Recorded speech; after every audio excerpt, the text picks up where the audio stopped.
A very good morning to you. And just explain, I suppose, the significance of the launch today of the International Year of Indigenous Languages.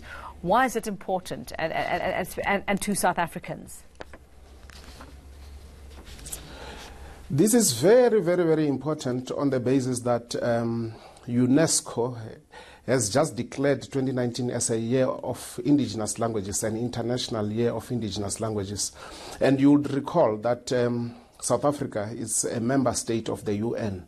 And as a result, South Africa is also expected to come up with programs to roll out or in support of this declaration of 2019 as an international year of indigenous languages.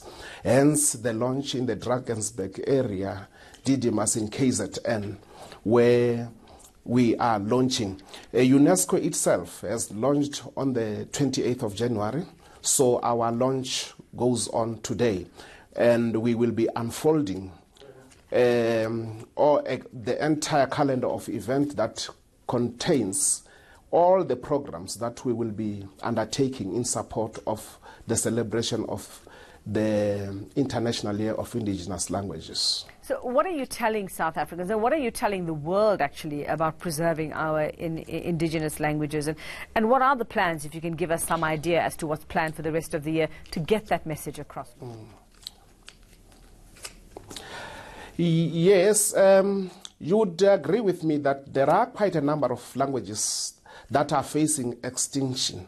Some are extinct as we speak. So the Khoi and San languages are amongst those. So amongst the year-long programs that we shall be having, we will also be embarking on the revival strategies of these languages, running workshops, also celebrating the significant days that has a bearing on our languages and culture.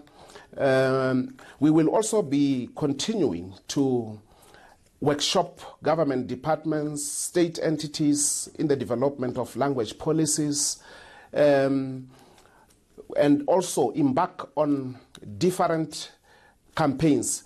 For instance, the launch today culminates into a linguistic human rights awareness campaign, wherein the Khoi San communities and all other speech communities will also be made aware of their linguistic human rights that they have. So we are inundated as Pan South African Language Board of the language rights violations, and we have a backlog, but we are trying by all means to have those addressed. Thanks very much for your time. Lufuno Ndlovu from the Pan South African Language Board. That's all we have time for this morning, unfortunately, and that launch happening today.